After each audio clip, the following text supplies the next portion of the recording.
Marvel MCU Phase 1 ranking. Yeah. All right, you wanna start us off? Want me to start off? How do you want to do it? You want me to start at the bottom, and then we'll just go back and forth, Well, yeah. or should we just spoil the whole list immediately? Yeah, I think we should just start with list number 3. 3. Yes. No, I'm joking. Start from the bottom. Oh. I was like, what? Okay, number 6. I think we're gonna agree on this one. Yeah. There's literally only one right answer. Yeah. And it's unfortunate because I liked this movie as a child, and I wanted to like it as an adult, and I just don't. This is going to be a controversial opinion. Like, no, Really? but yeah. Some right. people like go to, like, I get it. I used to too, but it's not. I just can't. After we rewatched it again. This is another one where it's kind of like a third act warrior, where the third act's like pretty cool, Barely. cool, and then the rest of the movie's really buns. There's like 2 action scenes in this movie that are good, and everything else is bad. Yeah. Okay, we're talking about the Incredible Hulk. Number 2008 6. Incredible Hulk. Yeah, I think a lot of the issues with this movie is it just feels like it has zero direction. Yeah. It feels like you're following Bruce Banner on an acid trip. He's kind of just going place to place, just randomly. And the pacing is all stop, all go, dead sprint. And then you kind of backtrack at one point. The villain is really weak. There's just nothing to really latch on to there. Ross is kind of just there and he hates Bruce, and then there's just not really a reason told why. Well, it's because he's like, well, you almost, like, you put my daughter in danger, like you're a maniac type of thing. Womp womp, buddy. But it just doesn't, I don't think it works out. I think it misses. We'll go to the action scenes. I like the scene in the forest where he fights Emil for the first time. At the university. Or the park or whatever. With the trees. Yes, the university. I think that was cool. I think the Hulk design is cool. I like that he looks like prime David Lade. Sure. I don't think the CG is very good, and I don't like that he's like a pale green and not just like a green. I think his face and hair is really stupid. It looks really funny. They like half committed on the bowl cut, and that was weird. Yeah. I like the screaming. He screams a lot. There's a scene in the rain where he like starts screaming at the thunder, and I think that's kind of cool, conceptually. It doesn't really make sense. It comes kind of out of nowhere. And then the fight at the end through the streets, it starts sucky and then it ends pretty cool, like with the whole helicopter sequence and then the thunderclap and the choking with the chains. I think that's kind of raw. But yeah, the rest of the movie is just like, Like there's just, I don't know. There's just not a lot there for me to latch onto and like with the characters. And yeah, I just don't really care. And you kind of got to make me care, like Hulk as a character and Bruce Banner is like, you have to sympathize with him. You have to feel bad and you have to understand both sides. I feel like you don't understand either side. And so you're just watching the movie, just waiting for the next cool Hulk fight scene. So, very disappointing. Understandable why Universal has not funded another Hulk movie since then. Understandable why Marvel has not paid for the rights, because they just don't care. And this movie underperformed pretty badly. And so clearly the audience doesn't care. And then I think Cap 4, put the nail in the coffin on that one. Yeah. Nobody cares about the Hulk side. Fairly or not, they did put the nail in the coffin. Definitely not fair, but yeah, that's kind of where I stand on the Incredible Hulk. Just Yeah. Just not very good. Yeah, the Incredible Hulk is also in my last place, 6th place. This is a movie that we used to like call underrated and overhated. Yeah. Because those words don't always mean the same thing, but I think it could have applied to this movie. And then we rewatched it probably 2 years ago now, and it was like, I couldn't believe that I had ever thought that this movie was like kind of a hidden gem. I really think outside of the 2 action scenes that you mentioned, the chase scene when he's in like Brazil at the beginning is kind of cool, when they're, like running, like he's like parkouring through everything and like, it's like kind of shot well, it's kind of interesting. Yeah. But I don't like the characters. I don't like Edward Norton's Bruce / Hulk. He's all over the place. I know people. I know people are like, "Oh, this is more accurate. I like it more." I really don't think it works well. I don't think it makes sense. I think it's really hard to connect with the character. I think Edward Norton's a great actor, so I think there's some intrigue there. But yeah, I really disagree now with the take that this is like some underrated, like hidden gem type of thing. Yeah. I really don't think it is. I think this is one of the few MCU movies that I would consider bad. Yeah, and that's I agree. That's a small list, but this movie is on it with like 6 other movies maybe. You know, out of there's 6. Yeah, we'll get into that at some point. Sorry. But yeah, so that would be my 6th place. It's not even close. No, it's not even debate. There's a big gap. There's a moderate gap between this and 5 for me. There's a big gap for me. All right, is that all your thoughts? Sorry, I mean. Yeah, no, I mean my thoughts for you are the same as yours. Pretty similar. I think this movie is like incredibly face value, and I don't think it's hard to make a good Hulk movie. To be honest, I don't think that's I think they were just trying too much with this movie. Like, you hear the behind the scenes, Edward Norton really just wanted to hijack the script and do it himself, and they couldn't just like stick to the other script. And then Kevin Feige came in and then had to basically like stitch 2 different people's ideas together into a movie. It's just kind of weird. yeah. And I don't think there's a right answer of like, should you have gone with the original idea or should you have just listened to Edward Norton completely? Like, they literally pushed the writer to quit while they were filming the movie. Yeah. It's pretty rough. Yeah. I think they should just adapt to the Green Door storyline. For another Hulk movie. Penn Badgley Hulk, here he comes. Yes. The Green Door stuff is really cool. Mm-hmm. You should look into it. Okay, you ready for number 5? I know what your number 5 is. You know what my number 5 is, do you? Yes. Do you actually? Yes. I don't think you do. It's a shocker. My number 5, Captain America. No, I'm just kidding. Number 5 is Thor. Not even for a second did I believe you. Captain America is my favorite MCU character. Wrong. He's got to be. Cope. Sorry. Top 5 maybe. All right, buddy. All right, so my number 5 is Thor. I don't like the way this movie's shot, first of all. I think it's kind of hideous at times. I know everyone mocks the Dutch angles, but there's a reason for that. They look pretty stupid most of the time. I think making a Thor movie and then setting it in New Mexico was a choice. Not a very good choice.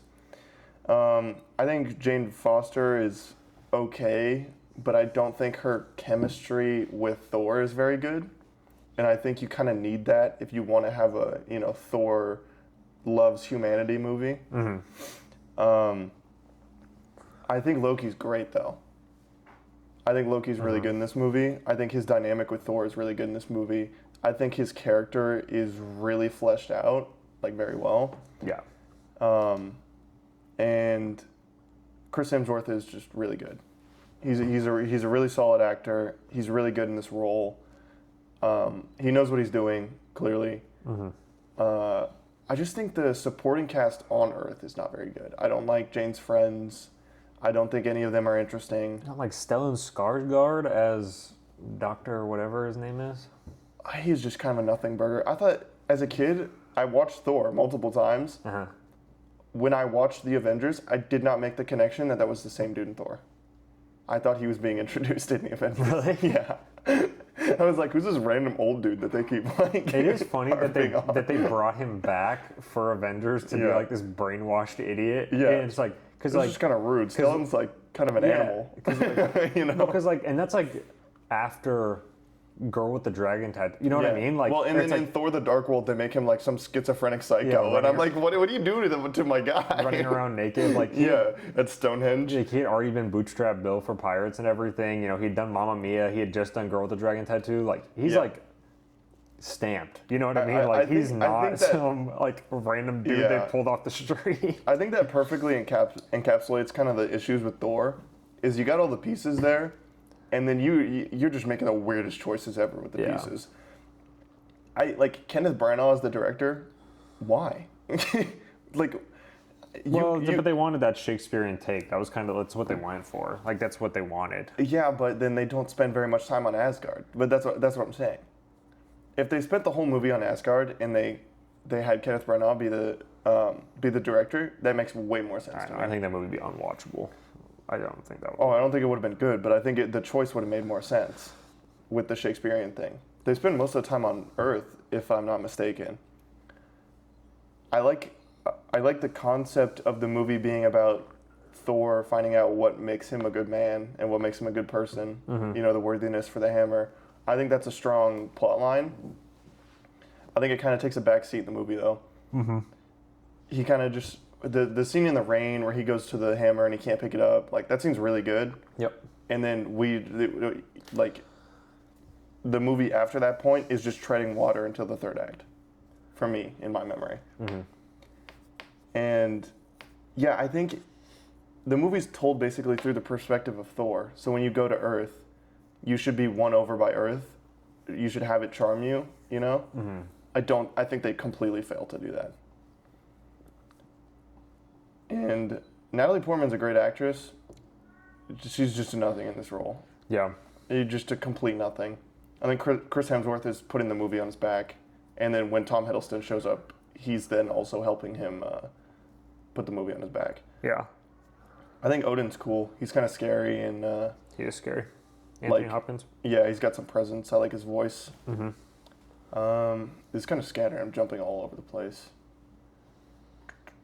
I like the Asgard set design, but again, they go to Earth, and then it's just New Mexico. Like, mm-hmm. It's just really boring. Yeah. Like, it's just visually completely uninteresting. Mm-hmm.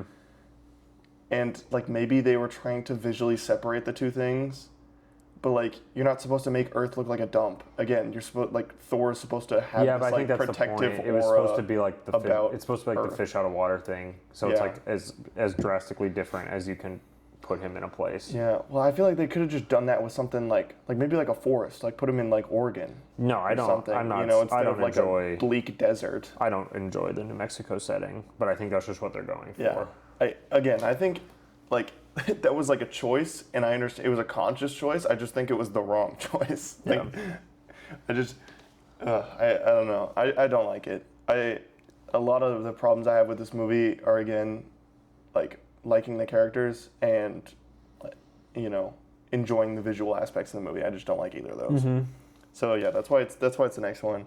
But I think what it has over Hulk is better main character, and a better villain. If you count Loki as the villain and not the Destroyer, which is what I would count as the villain. Yeah. Just those two things alone set it way above the Hulk. What about you? My number 5 is Iron Man 2. Ooh. But I do like this movie a lot. I'd give it about like a 7 out of 10. For reference, I'd give The Incredible Hulk maybe like a 4 out of 10. So that's kind of the jump we're looking at here. I literally from bad to like pretty solid movie for me. Yeah. Tony Stark is by far my favorite character in the MCU. He might be my favorite fictional character ever. Like, I just think that he's so good. Every time he's on screen, it's just like absolutely incredible. The obvious is the Whiplash stuff. He's not a good villain. He's not interesting. It like kind of plays like a parody of itself, which is not, you don't want to be doing that. That's kind of like, you don't want to enter into that territory with these type of movies because you're already asking your audience to kind of reach with their mind a little bit. Obviously, I mean, we're talking about like superheroes and stuff like that. Mm-hmm. So you have to set like realistic characters and boundaries and emotions that can like make you like, latch onto all this stuff and find enjoyment of it, find it intriguing, feel the stakes of it. And when you have someone like Whiplash, that is not easy to do. And I think there's like good parts of it. Sam Rockwell is Justin Hammer. I think he is a fun contrast to Tony, because Tony is like this one of one, and then these other rich pricks like around the world, and that's kind of the whole point. Like, Justin Hammer encapsulates them. That's like everyone else that's in the world that thinks that because they have money, they could be like a Tony Stark, but you're not going to be Tony Stark. You're not Tony, and that's the whole. And there's only one Tony. I think that's really cool to show, and it's to show that it's not even like they're close. It's not like these people are knocking on the door And I think it's just funny when you see Elon Musk in the movie because it just makes me like think of that. Like Elon, you're a Justin Hammer. You're not a Tony Stark. Probably worse than Justin Hammer. Probably. But yeah, I think Happy Hogan's couple parts are really good. Yeah. I like Scarlett Johansson as Black Widow. I think that she makes a lot of sense in the role. I think Easily her best look in Iron Man 2. No. Easily. What? What's I'm better? not going to agree. Better? When we watched the movie, I disagreed with you. Yeah, I think but then you didn't tell me Winter what was Soldier's better. I think Winter Soldier's absolutely better. She doesn't even wear a suit in that one. That's not true at all. She doesn't wear a suit. She wears like a black jacket. I think her in the Shield outfit with the crazy curly hair looks way better. I think the curly hair is stupid. What? I don't like it. She's still very beautiful. She's hideous. She's still very She's beautiful. only pretty in Iron Man 2. Yeah, look at that. Are you kidding me? No, Iron Man 2 is better. No. You're brain dead. I just like it better. Okay, well, comment. Comment which one's better. Comment who's right. Oh my god. Any freaking goonfest in the comments. Yeah, they're going to side with me because I know better. I don't know. I like the big Shield logo on the shoulders. Yeah, because you're a sheep for Hydra. Yeah, Iron Man 2. I like Pepper Potts a lot. I think that their chemistry is really good. I think they just bounce off each other really well all the time. Yeah. And I think they just make a ton of sense. It might be the best in Iron Man 2. It's pretty good at the end of 3, but you don't get a lot of it in 3. Yeah, and 3 only works so well with the story they're telling because their chemistry is set up so well. Their moments in Avengers 1 are really good, but it's obviously not a prominent part of the story. Yeah. But yeah, so it's really just the Whiplash stuff, and because it's just like my bird and my board. It's stupid. And when he's scary because he hangs the guys with the telephone cords. Like to compare it to something recently that also is going to be controversial. It's like the Yelena potato thing. I'm rewatching. I'm like, this is just stupid. Like, I'm sorry, it's not. Yeah, you're going for something here. It's not funny. It's just dumb. Like, there's ways to put funny moments in movies like these that are actually funny and not like TikTok bait. Which obviously the My Board wasn't, but it might as well. It feels be. like it. Yeah. Yeah, because that's like. So, yeah, I think the Whiplash just takes. There's literally nothing good about him. I get it. There's just not. That joke also only works because Sam Rockwell's hilarious and he plays off it well. Yeah, well, everything Sam Rockwell says is gold. Yeah. Like, literally everything the guy does. It's like, I swear to God, they brought him in and they said, can you do like a Tony Stark impression? And that's his character. Yeah. Like, no, the and I shot think when he that's literally genius. Anthony and, Yeah. and the fact that Tony's literally so annoyed by him the entire movie is just so funny. No, it's like the I'll pull it up, but it's like the Homelander and what's that guy's name? The Deep and the other guy, the singing dude. Like when the Deep walks in and they both they're like yes. It's that. Tony's doing that the whole movie. Yes. But yeah, I think the visuals work really well. You know, like the Monaco Grand Prix, I think that's where it is. Yeah. I think that scene, like, it doesn't really make that much sense for an Iron Man. I can understand that, but also is like pretty sick. It's a cool set piece. Well, and it kind of makes sense because it's like Tony thinks he's gonna die, so he's just gonna want to go have fun. Yeah, and I do like, you know, showing the layers of Tony Stark once again. Like, he thinks he's dying, so he just, you know, he's already an ass, but he's really elevating that because he doesn't know how to kind of cope with what's happening to him. Yeah. I think that's pretty interesting. But I just don't think there's ever like a real threat in the movie. Like, you never think that Whiplash is gonna like take down Iron Man. You know what I mean? No. Like, it just never. But Well, like, because he's wearing a suit that doesn't protect him, and it's made of wires from box TVs in Russia. and he's just a bumbling idiot. He's just stupid. It's not like Obadiah, who was like secretly having connection. Yeah, he had all these layers. That Tony was so oblivious to. Like, he was beating Tony, and he had like ideas that could beat Tony. Like, that was the whole point, and he almost did multiple times. Is not the same thing here. But yeah, so he should have just been sponsored by the Russian government if you wanted to do Whiplash, and had them do the Crimson Dynamo, and had him do another like just monstrous suit. Yeah. That Tony would have to outsmart, like make it like Unbreakable or something. Yeah. Or just have Justin Hammer, like, you know, like hack suits or like make an Iron Man suit and then like attack the government with it, so they have to like take Tony's suit or something. Like, I feel like either direction would have worked, and they just didn't choose either, and they tried to combine them, and it it's just disjointed. Yeah. Like the movie just became disjointed because of that. I think Don Cheadle as Rhodey is fine. Like in this movie, I like it more as we progress. I don't think it's great in this movie though. It feels a little like you can feel the recast in a way. It doesn't really feel like it's kind of built from their first movie. You know what I'm saying? But it's not bad by any means. No, but yeah, fine. That kind of sums up that movie. I mean, I like it. Kind of one big thing that I think is a negative, but other than that, I think it's pretty solid. And Tony's obviously incredible. So yeah, Iron Man 2 is my number 5, but still a pretty good movie. Yeah, well, Iron Man 2 is my number 4. Basically everything we already talked about. Just a couple things to add on. I think it's shot pretty decently, especially the third act battle. I said that. Did you? Yes. Well, I wasn't listening. I'm pretty sure I said that, but yes, I agree. Like the third act battle with the bonsais and stuff. Well, and the beginning of the movie when he jumps out of the airplane, that whole thing.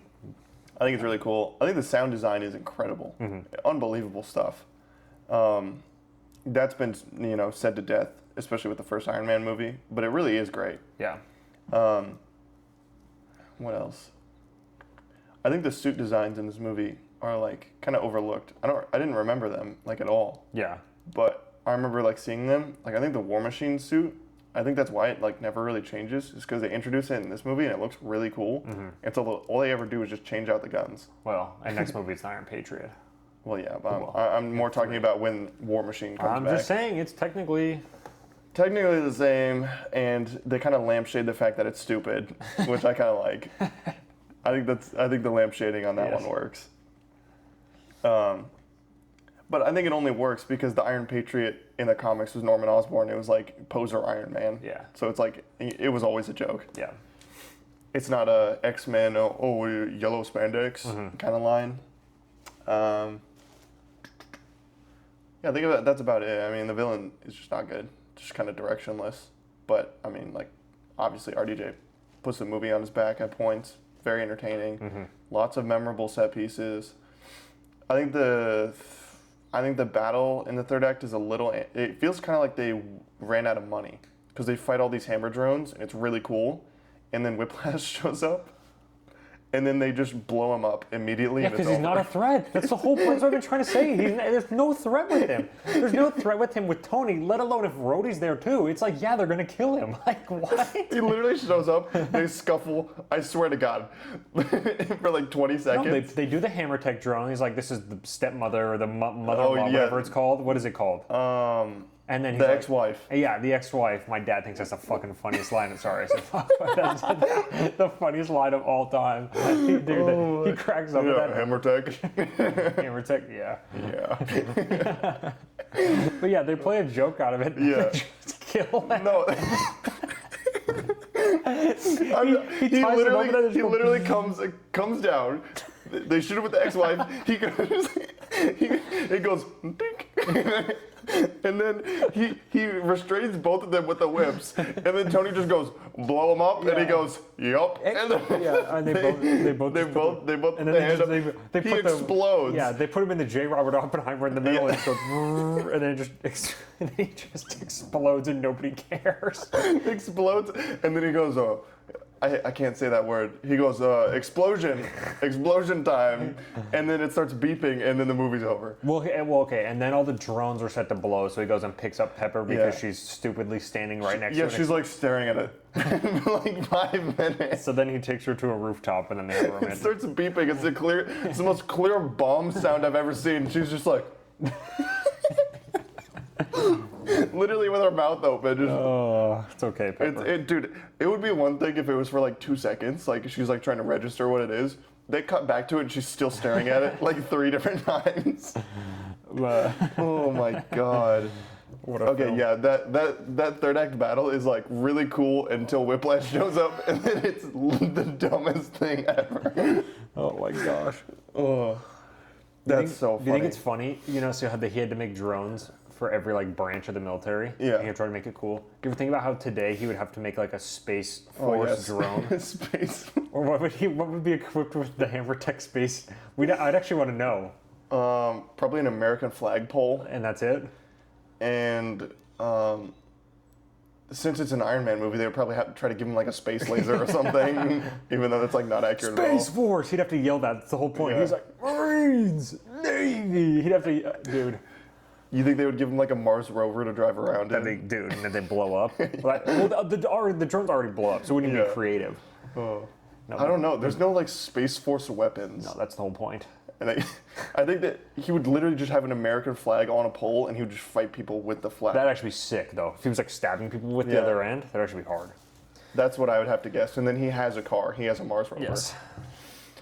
Oh, okay. It's kind of genius. You got anything to say about Thor? I'm assuming that's number 4 for you. Yeah, Thor's my number 4. I think Chris Hemsworth is really cool. I think that what they do with his character is really interesting. I think you can like really feel the evolution because you're not really rooting for him at the beginning. No, he sucks. Like he's a jerk. Yeah. And like you feel for Loki a lot, and you understand where Odin's coming from, and Thor's kind of just this bumbling idiot, you know, because he's been handed everything his entire life, and he's just been on Asgard. Yeah, and, he's like a little spoiled rich kid. Yeah, and he beats up, you know, goons that he finds in other places and protects Asgard, but he was on that time, dude. He wanted to go fight with the Frost Giants. No, he that's all he wants to do. That scene was kind of funny. Yeah, because all of his friends were like, "No, don't." Yeah, and then he's like, "We ride or die." Yeah, and they're like, "I'm in." Yeah, yeah. No, doesn't one of them like lose their arm or something? I don't know. Anyway, but I actually do like, as of my most recent rewatch, I do like Thor 1 a decent bit, just mainly because of Thor. I don't like Jane. I don't like Darcy. That's her name. I was trying to think of I think it's funny when he spikes the coffee cup and says another. It's just like that joke is money. I just think it's like really funny. Oh. It's just because like we don't get scenes of him doing that on Asgard, so like we don't even like know if that's actually like a custom there. He does. Yeah, it's just like he just actually does it in this New Mexico coffee shop. I do agree. I do think it would be more interesting if this happened in a different location with like. I know they want, you know, the whole point is to go for the small town feel. You can kind of do that in different places and handle it. Like a visually more interesting place. Yeah. I think Loki's awesome. I think most of the stuff on Asgard looks really good. I like how, you know, with Loki, we kind of get this, you know, when I watched this movie for the first time, I was like 8 years old. So, like, I didn't know, like, you know, like how they had handled like Loki and like because it's a big plot twist in the movie that you know he's not actually their son, he's you know Laufey's son, he's you know the head Frost Giant's actually the kid from him, and you know how they've handled that, and Loki's really struggling with that, and I think that is handled really well. Yeah. So yeah, I really like Loki's character in Thor 1. Yeah, so I think the New Mexico stuff, like Chris Hemsworth, and then there's the scene with Hawkeye, and Hawkeye rocks, by the way. Renner. Dude, that scene in the rain is so cool. What a beast! It's really cool. Yeah. And then he doesn't pick it up, and that's really sick. Yeah. And then he gets visited by Loki while he's like in custody there. Yeah, and he taunts him. Yeah. Yeah. But so I think all that stuff is really good, and I don't think that the bad like makes the movie bad. I just think you're watching it and you're like, okay, like it's not that interesting. Yeah. Like, but it's not like. No, you're just like kind of tune out. Yeah. And I think that's kind of. But I think overall there was a lot of really good moments, and I think the main character is really great, which obviously the most important thing. But yeah, not really much else different from you. I'd have it also at like a 7 out of 10, same as Iron Man 2. There's not much of a difference between those two movies for me, and it probably just goes depending on the day. Yeah. But yeah, I don't have anything else serious about that one. We can go to your number 3. Number 3. This is incredibly controversial. Wow, you're going to do that now? Yeah. You're going to do 2012s now? Yeah. Wow. Yeah. Goofy. Continue. I'll explain why. You're not going to explain nothing. I'll explain why. I have extreme bias towards some characters, and it will always show. Well, the bias you have towards that character is actually in this movie. Yeah, I know he's in this movie. Okay. Anyway, 2012's Avengers. That's my number 3. God, I can read you like a book. Yeah, you can. Predictable choice. I'll explain after this one why it's what's going on in my brain, what I'm thinking. Not much. So, the Avengers. I think when people say that this feels like a season finale of Agents of S.H.I.E.L.D., I think that's kind of a little exaggeratory, but I think it's also there's some truth in it. I think it's shot like a TV show. it's really weird. And I think it kind of misses the grand scale and scope that is expected of an Avengers movie. And I know this is like hindsight, and it's like not super but that's fair. that's kind of how you have to approach it. But it's like, again, we're big advocates for judge how the product is now, not how it was set up and then, you know. Yeah, stuff is not good now because it was impressive 15 years ago. Yeah. I think that's kind of a thing that we're always going to, like, we can acknowledge that it is impressive for what they did, but that doesn't make it good. Yeah, don't get me wrong, this movie was a huge triumph. It was a ginormous win. It was my favorite movie of all time when I was a child, when I watched it literally on my birthday. Or like 2 days after my birthday. That and Chasm 1. Yes. Triple platinum. Love this movie. Seen it 100 times. I think the chemistry between all the characters is incredible. I think they fixed the Hulk, which, I mean... That's a controversial take. Well, I don't care. It's the truth. I agree, but people are like, Ruffalo Hulk sucks. No, Ruffalo Hulk is incredible. I think and people don't care about but people don't care about the Bruce scenes. People only want to talk about like Hulk, and then I think he's like absolutely incredible as Bruce. He's awesome as Hulk in this movie. Yeah. He literally like tears up the helicarrier. They're running after Black Widow in that hallway with the doors and the glass. That's sweet. That's so sick. Anyway, sorry. That's beyond the point. The whole scene where she goes to pick him up. Yeah. And he's like, oh, so you got like 100 armed guards outside? And she's like, nope, just you and me. And then it pulls out, and then there's a bunch of guards. Yes. Like, that's awesome. This is really good. I think the dialogue is really good in this movie. Like the banter and stuff. I think RDJ just knew that he was like God. Yeah. And so he's having the most fun in every scene. And he's messing with the other actors. Like, you can tell, like, they're trying not to break character. Like, that scene where they're standing around the scepter and he's kind of poking fun at Ruffalo, and then he's poking fun at Chris Evans, and he's just like sitting there eating blueberries out of one of those like little reflective pouches, and then he like offers, I think it's Ruffalo. He offers a blueberry, and he's like, like he's like so close to breaking character. Like, stuff like that is awesome, but like your only other real fight scene is when Hawkeye shows up brainwashed and like destroys one of the turbines on the helicarrier. And it's like, that's like fun, but it's not like there's no stakes in that. Obviously they're not going to blow up a helicarrier full of 2,000 people. And they're not going to kill Hawkeye. And no one's going to die, you know? Well, and then it's like someone dies. But... No one real is going to die. Hey, chill on Coulson, bro. Jeez. He doesn't even die. He gets a fucking That's not canon. That's season TV that's show not canon. after. They literally like they show him like they're like messing with his brain and stuff, and he's like begging to die on a table. That is not canon. It's just how Secret Invasion is so ridiculous. It is not canon. I'm sorry. Agents of S.H.I.E.L.D. Yeah, I know, but I'm just saying, just like Secret Invasion, it's not canon. No, I know it's from Agents of S.H.I.E.L.D. I'm just saying, like, similar to Secret Invasion, you can't just start making up random lore and then saying that it... Just writing fan fiction. So stupid. Oh I'm my sorry. God. It's so dumb. I think the Loki scene is really good. Like, there's, like, stuff here and there, but I think in the middle it really loses me a bit. Like, the scene where Loki shows up and then Captain America shows up alone. I think that scene is really good. And then Tony shows up and then completely undercuts what Cap does, and that like kind of pisses him off. Yeah. Genius stuff. Like, that's awesome. And then the fight in the forest with Thor, Cap, and Iron Man, it's so cool. And it sets up their little team ups in the third act. I think it's awesome. But I think the in between moments for that, like you'll get a Black Widow picking up Bruce Banner scene, but then you'll have like just nonsense. You'll just have something that doesn't matter, or something that's just like not very interesting. Yeah. And I think that's kind of my problem with it, is that I can just pick and choose scenes and pull out of the movie, and like, I don't know, it just doesn't do it for me a lot of the time. But the stuff that's good is like incredibly good, like really, really, really good. Yeah. Primarily the final battle. Yeah. Well, the final battle is just like that's a huge triumph. It's unbelievable that they like built into that into an understandable. Well, and it's kind of how a third act final battle should be in these spec. It's long, and every character has a lot to do. Like a lot to do. There's like real stakes. I mean, there's just a lot going on. So, I think it's kind of a nitpick, but I think that there's some missed opportunity with one-on-one saving like civilians. I know that's like kind of a thing people say now, like a lot, and it's a little overblown. But I think that's kind of missed, and they shot scenes of that, and they cut it.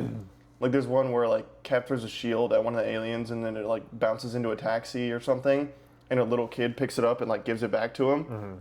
Like I wish we had more stuff like that. Yeah, but Cap is the one where like we do get scenes of him like saving civilians. Well, yeah, you have like the bomb thing in the is it a bank? All right, I don't know what building. I mean, everything's like destroyed. Yeah. But he's like jumping through building and windows and saving people and. Yeah, but yeah. Anyway, just like more of that. Oh, also like the scene where he's like, he shows up and he tells the cops what to do, and they're like, "Why are we gonna listen to you?" Oh yeah, and then he goes crazy. And then he like fights like 5 of those guys at once. Then he like takes the gun and like tosses it to the cop. That's so good. No, I like how the cop like they don't even say anything. They just instantly after he does that they're all like, right, I need 2 people down on this. No, the way it's edited is like incredibly well. Yeah, but that movie, it's like the whole movie's like that. Where like I'll be bored and then I'll like see the greatest thing ever, and then I'm like, okay, I'm back in. Yeah. And then it kind of goes back and forth in that. And I think the most I think it just hits a lull in the middle. Yeah. Like pretty aggressively, and that's kind of why I have it. Yeah. A little bit lower. But yeah, what's your number 3? I think that's about my number 3 is Captain America: The First Avenger. This is I kind of have a theme with Phase 1 movies, where I think you kind of do too. A couple of years ago, we were really low on some of these movies, and we've kind of come back and we're really actually a lot more positive on them now, including Thor, Cap 1, Iron Man 2. Yep, 100%. And this is another one. This movie I'd give like 8, 8.5 to 10 kind of thing. I think Chris Evans as Steve Rogers is so electric, dude. He's the best thing ever. He just rocks. Just simply the best thing ever. And kind of just like all the little supporting roles. I think they're just really like Haley Atwell in this movie. Like her character is very believable. I like how their relationship is slowly built up a little bit. You know what I mean? Like you can kind of feel the chemistry there. You can feel the feelings. Tommy Lee Jones is really good. I believe Hugo Weaving is who plays Red Skull. Yeah. He's really awesome as Red Skull. He's awesome. He's so good. Toby Jones plays his little goon. He's like a little. He's just this little. He's like a little weasel. Arnim Zola. Yeah, he's like a little weasel, and he's just you hate him. He's like a yes man, but he also just plays whatever side's winning. Yeah, and I think the Howling Commandos are really good. Stanley Tucci, those scenes are probably the best in the movie. So good. Just oh my god, this stuff. So good. They're back and forth. It's a period piece, and I think that obviously works in its favor. And I think how they set up Cap's story with the ending where he crashes in the ice, and then he's not found for a really long time. All that stuff. I think it works really well. It's just not. None of this movie is like everything is like really good. None of it is like excellent, if that makes any sense. Yeah. Like I don't think any of the action necessarily. I think it's really solid. Works for the movie. I'm not going to tell my grandkids about it. You know what I mean? Yeah. Like, I think the characters are really good, but it's not, I wouldn't be like, these dynamics are my favorite in the MCU stuff. So I think it's just really solid overall. I think after Bucky, the Bucky where we think Bucky dies, falls out of the train scene, I think it stalls a little bit. You kind of got to revamp a little bit. And I think it's like, okay, here we go. Like, it just takes a little bit of a second to get back into it. Yeah. But yeah, overall, I think it's a little safe, but I think that's fine. Yeah. And I don't really dock it for that.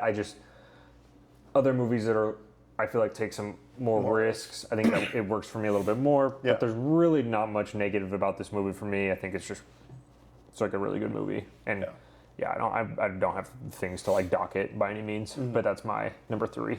Yeah. Well, my number 2 is Captain America: The First Avenger. I will acknowledge I have extreme bias towards a few Marvel characters, and especially in the MCU. Captain America is one of them. you put Chris Evans on the screen, I'm going to be happy at the end of the day. And I wasn't always like this. I mean, I did not like Captain America as a character very much when the Prime MCU was coming out. But as we rewatched, I think it was like a year ago, maybe 2 years ago, I like ran through the Captain America movies again, you know, played his highlights. Like there's just something about this character that just that just literally like speaks to me. Like just everything about him, just his tenacity, his just refusal to like give up no matter the odds, and just the constant want to just like, you know, be a good person and do what's right is just incredibly inspiring to me. And it's like corny, but it's like he makes me want to be a better man, you know, like to quote Pedro Pascal. And it's just, that's the part of the movie that just wins me over so much. Every scene with Stanley Tucci, he's dropping legitimately like the greatest wisdom of all time. And he knows that, you know, Steve is, you know, the soldier to be, you know, the one and only. Like if there was only one of them, it had to be Steve. And I think that's an incredibly strong plot point. And he like makes mistakes in the movie as well. Like he likes Haley Atwell as, you know, Agent Carter, and the second this blonde girl shows up and kisses him, he's obviously like, I'm the man, you know? And then she shows up and he's like, oh, like I shouldn't have done that. Yeah. And he's got a little bit of arrogance, and he's a bit naive at moments, and he definitely pays for that. And the Red Skull kind of abuses that a little bit. And he does that with Bucky too. Like he goes on the train kind of without a plan, and Bucky gets blasted because he's trying to protect Steve like he always does. Yeah. And then he pays for that. I love the period piece stuff. Just the 1940s New York is just so well portrayed, and man, it's just, I don't think this movie works with anyone other than Chris Evans. He's just so good. The scene where he goes and storms the camp alone is like, it's so cool. Yeah. Like, it's just, you know, he just takes his life into his own hands, and he knows that he can try, so he has to try. Yeah. His best friend's out there. He can't just leave him to rot there in a Nazi prison. Yeah. And oh God, it's just so good. Hydra prison. They were a part of the Nazi party at that moment. I know they were. Anyway, it's just so good. And yeah, Hugo Weaving as Red Skull, he's just this cocky, arrogant piece of garbage, and he plays it so well. But he's also very smart, and he's a tactician. Like, it bounces off Steve really well. And just the characters, the supporting cast is so good. Chris Evans is so good. Everything in this movie works for me. And just the message and the story it's trying to tell, like, at the end of the day, is just incredibly strong. It just really resonates with me. So that's why I have it so high. Yeah. Yeah, I agree with that. I think it's a good movie. Chris Evans is awesome. My number 2 is your number 3. It's Avengers 1. I agree with basically everything you're saying. I think the one thing every time I rewatch this movie, I think RDJ is just like noticeably a better actor than everyone else in the movie. And Mark Ruffalo is like that tier of actor, but he doesn't have as much to do necessarily as any of the other leads. Like he kind of is like kind of put in the corner. When he's like there, you can just really see the talent. But RDJ as a whole, dude, he's just so good. I mean, he like when you get an actor of that scale to play a character across so many movies for a decade, it's just like that's what you get. And he's just so good. The one thing for me on this one, I don't think it's shot the best necessarily. You know, it has its moments and everything. It's really the helicarrier stuff. I think it's just such an odd decision looking back on it to put the Avengers on this ship in the sky for so long and just have so much of the story take place there. It just feels way too contained when you have, I mean, one of your characters is literally the Hulk. You know what I mean? Like, you got Thor, and you're on this ship. And I think it's not necessarily that all those scenes are bad. I just feel like it's really contained. Yeah. And then you know, because you get some good stuff out of it, like when, you know, RDJ like restarts the turbine and everything, and they're fighting the brainwashed Hawkeye goons that show up and everything. Like, there's cool action scenes and everything, but I think in a different world, there's kind of a better setting, better way to handle that, more interesting for sure. Yeah. And that's kind of my big knock on the movie is I just am not a fan. Every time I rewatch that movie, I'm like, okay, like we're gonna be on the helicarrier now for a bit of time. Yeah. And I don't love that necessarily. So, but I still think it's a really good movie. Probably like an 8.5 out of 10. I'm probably not as high on it as the average person.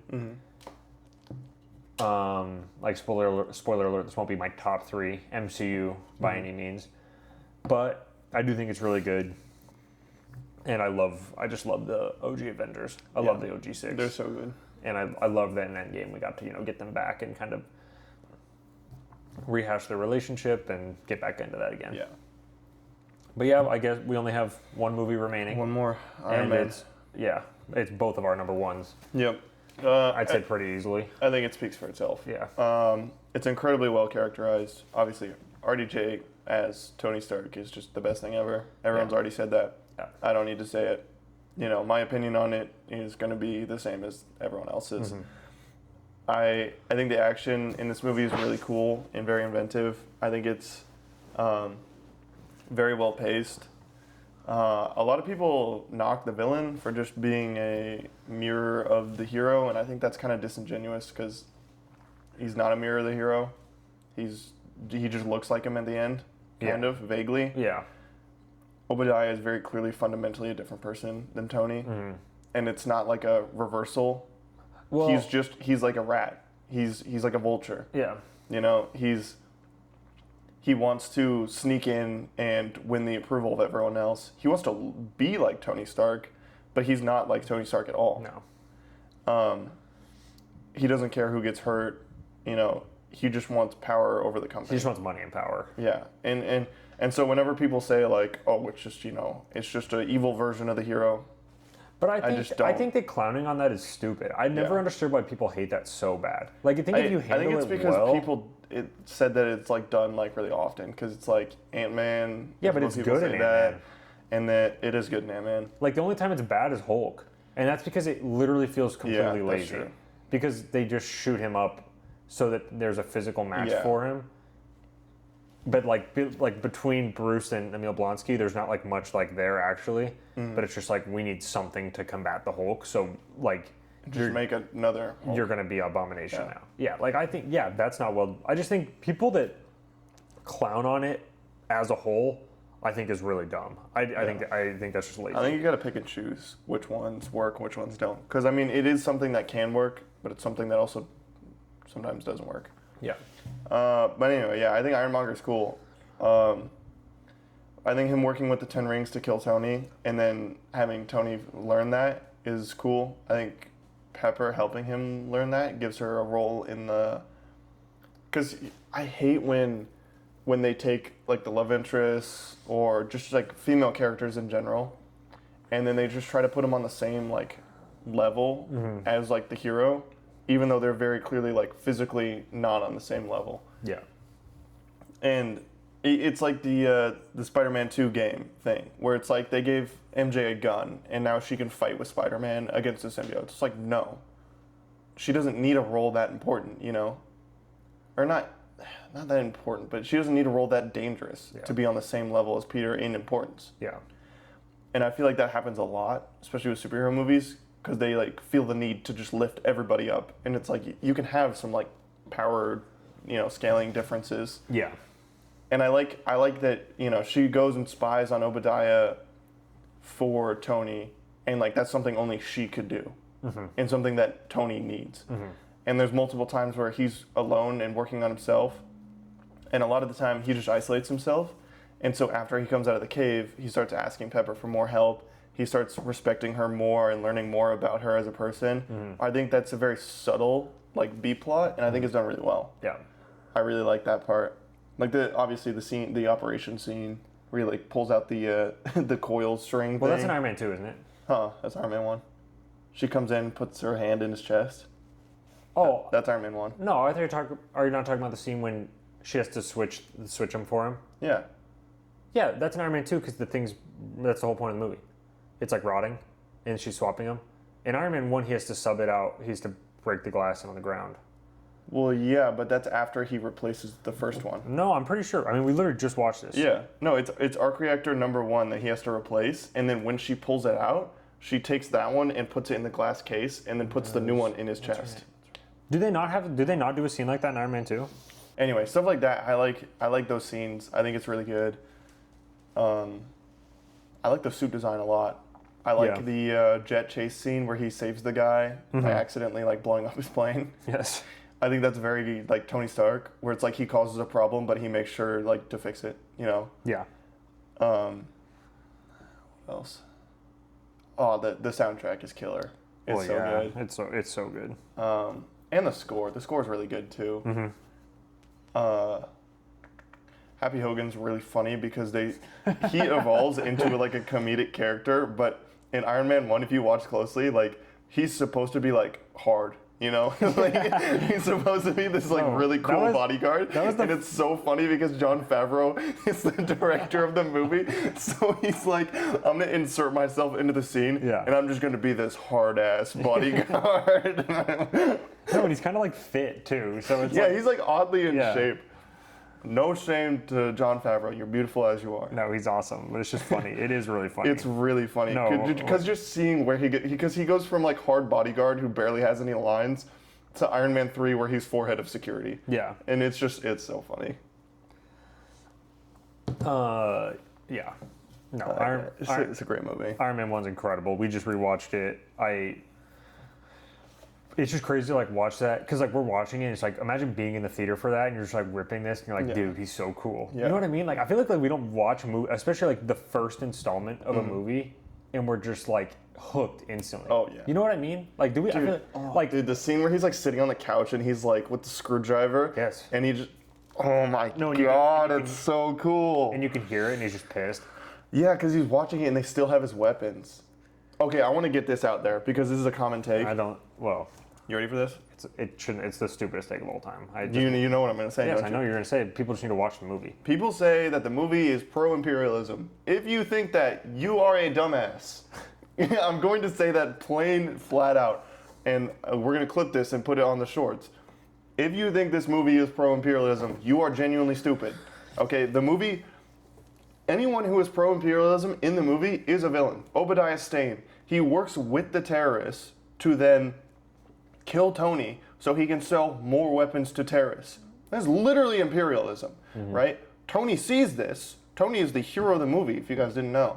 He sees this and then immediately stops making weapons. Immediately. The second that he sees it happening. Because he was oblivious to it. Without consulting with anyone because he knows they'll try to talk him down. So he does it in a press conference without telling anyone so that nobody can say anything about it. Stop him. And they try to stop him multiple times, including Obadiah Stane, right? Yes, Obadiah goes to the board and tries to get him kicked off the board to reverse the decision. Yes, and there's a scene later in the movie, the one I'm talking about with the screwdriver in the hand. He still sees that they're getting weapons somehow. It's Obadiah. He doesn't know this at this point. So he goes down there, takes responsibility for it, and then kills all of them because they're using it to oppress and do naughty things to ladies and children, and probably human traffic people. He goes down there, immediately stops it. So if you say this movie is pro-imperialism, you are literally stupid. You did not watch the movie. You want to push this little narrative that you have in your brain. You are not actually thinking or processing what the movie is telling you. It's so obvious. They do it 100 times. Also, they do it again in the second movie. The government tries to take his suits. He's like, I literally cannot trust you guys. You guys suck. I am the only person who can be Iron Man because I don't trust any of you. I know I'm a good person. Yes. The safest hands are my own. Says that multiple times. Well, he doesn't even want to give Rhodey the suit either. And then Rhodey immediately takes it to the government, and guess what happens? Yeah. The government abuses that, right? And then again, Rhodey then separates himself from that, becomes War Machine, does not give the government the suit. So people saying Iron Man is just pro-imperialism propaganda, you are stupid. You are an idiot. Don't say that. Yeah. Like, you are dumb. Yeah. Oh, I hate when people say that. It's like when people say that Captain America is American government propaganda. You are stupid. You are an idiot if you think that. Genuinely, I think less of you intelligence-wise as a person. you do have to be so dumb to take it as propaganda because they explicitly state, like in the Captain America example, Yes. that he's the best of the best. Nobody's like him. Yes. Okay, how is that? The story is not anyone can go be Chris. No, Literally, it's like any American soldier could be Captain America because we're all good. How many times do they say like there's no one like Steve Rogers? 100 literally times. across the 100 entire times. MCU, there's like nobody. So I just like Even the good characters. This is another great example. Tommy Lee Jones is not a bad person in the movie, right? But he is the epitome of, Military general. Military Get general. shit done. He follows orders and he doesn't think about it because it wasn't his decision. He just does what he's told, right? Yeah. And that's a flaw for his character. That's the entire reason that Cap then gets up and then goes and rescues his best friend because nobody's doing anything. He represents America's ideals, America's good ideals, old-timey ideals, where if you can do something, you should do something. Mm-hmm. It is not American propaganda. Captain America spends the entire second movie too fighting the U.S. government. It irks me. In every comic, like literally 90% of Captain America comics are him fighting the U.S. government because the U.S. government sucks. yeah. They suck. No, I hate it. It's not issue 1 of Captain America in the 1940s where it's him punching Hitler on the front of the cover. Mm-hmm. Sure, you want to call that American propaganda, whatever, dude. The character is not that. I think it's the term is too loose. And stop putting these characters in these little boxes when you don't know anything. Please, just stop doing that. Yeah, well, and with the Tony stuff, it's just said so many times in the first movie. Like, there's very much an explicit scene where they say our stock plummeted like 43 points. Yeah. And they're like and he you're says, losing billions of dollars, and he's like, I don't like. He's like, I don't care. This is the wrong thing to do. And it has to happen. And he's like, we knew this would happen when I did this decision. He's like, I don't bring it my up company, my decision. I'm not going to hurt people. So to act like he's something, like to act like he's not doing that, I think is just dumb. Like you're just saying stuff because it'll get clicks and because people have reactions, but you're just ignoring the scenes in the movie. Like, it's not even like you can have the take, because the take is being said in the movie. That's not how he is. It's literally the whole point of the movie. Yeah. The entire point of the movie. It's like not even something really to engage with because it's just that dumb. Like, and it took place in 2008. Do you really think in 2008 they were like, you know what? Afghanistan, I liked what they were doing there. I think the U.S. government was really killing it in Afghanistan. It's dumb. It's a low intelligence take. If you think that, you either did not watch the movie and you're just speaking buzzwords, or you didn't understand the movie and you're an idiot. People watch the TikTok clips where he blows up the tank and walks away and it's hard,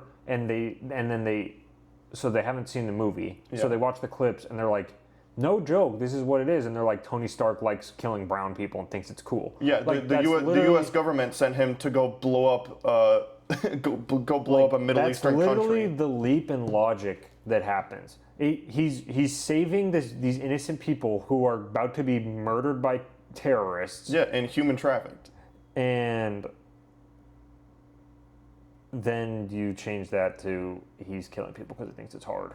You have to take that 5-second scene of him blowing up the tank and ignore everything that came before and after to even make it make sense and cut around it in a way where you can push a message like that. That's literally what these people do. I mean, this is not the Middle Eastern government that he's just exploding. It would be one thing if the movie takes time and, like, the Ten Rings is a terrorist organization. This is not just some Middle Eastern government that's doing something, like, bad. It is literally a terrorist organization.